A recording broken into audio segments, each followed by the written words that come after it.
Hanu's owner was on the street with Hanu, and a positive reinforcement trainer came up and wanted to sell her services to him. And then he asked me, he goes, well, what kind of dog training is this that we're doing anyway? Like, what do you call it? And I said, well, I'm a balance trainer. We're just not using food as positive reinforcement. And that's what I wanted to talk about, is positive reinforcement and markers. Markers are what you use to tell the dog that it's in the proper position or improper position, meaning you say no if the dog's in the improper position or doing something wrong, or you say yes or good if the dog's doing the proper thing and in the proper position. Okay, that's a marker. Now, as far as positive reinforcement goes, you if the dog does something proper, you can give them positive reinforcement, meaning I don't use food, so I'll use praise. Praise is considered positive reinforcement.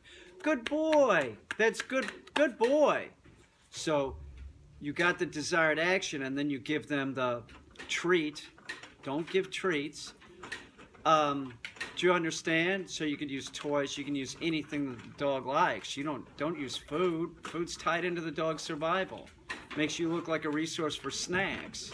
It's nonsense. Now, as far as negativity goes, you can use punishment. Punishment is like a correction. Okay, so you could use an e-collar. You could use a leash correction. That's punishment. Or you can use as a marker. We forgot about the marker. The marker's no, right? And as negative reinforcement, you give them negative reinforcement to get a desired action. Meaning, like, you could take your, say your kid, you give your kid shit because you want the kid to go do the dishes. So you nag them to do the dishes. Get in there and do the fucking dishes. How many times? And then the kid finally does the dishes. So that's the positive action. And then you stop with the pressure. You stop nagging the kid. They're doing what they had to do. So the kid learned, right? Well, I don't get nagged if I go in there and do the dishes, and that's what you're hoping, that like the kid picks up on it. It's just easier to go do the dishes. You do the same thing with a dog, right? And that's what I was doing in a video. I took the video down because it wasn't clear what I was doing, but I was nagging the dog.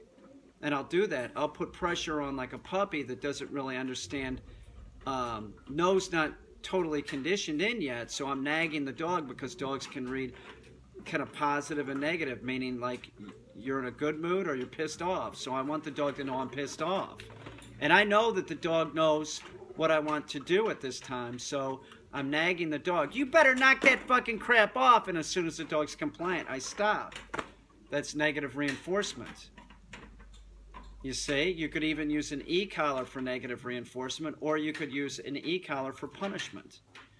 A punishment would be giving a correction. Now, I prefer to use it when the dog, I prefer to use the e-collar when the dog is being good as negative reinforcement. Meaning, I turn the collar on, negativity, and as soon as the dog's compliant, pressure's lifted. So the dog learns to be compliant when it hears the command. So you got markers, both no and yes or good, right? And then you have positive reinforcement, which is giving the dog something good after compliancy is met, or negative reinforcement when you're like giving them pressure to get the desired action, and when you get the desired action, right, no more pressure. So negative reinforcement teaches the animal to do it quicker. Little Johnny, instead of nagging him, maybe the next time you want little Johnny to do the dishes, you only have to nag him for a half an hour. You know, children are a pain in the ass. Do you understand?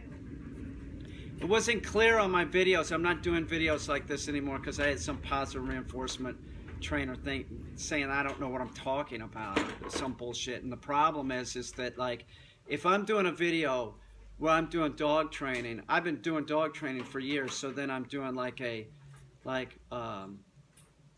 narration, you know, I'm doing a voiceover of what's going on, and I think that everybody thinks like me, so they understand what I'm saying when you know, so I'm not doing this. I'm going back to the old way, which I'll talk and then I'll get, you know, I'll show you a description, or I'll talk during the description, not I'm going to shoot a video and then do a voiceover. Those don't seem to work. So anyway, I hope this was helpful. You got markers. You could say yes or good if the dog's in the proper position, right? Or you can say no if the dog's in the improper position or doing something stupid, right? And then you have positive reinforcement. If the dog meets compliancy, you give it a treat. Good boy. Don't use snacks and food and stuff.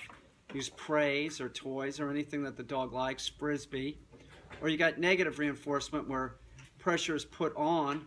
You nag your kid until they do it, and then you get the desired action. You stop nagging them.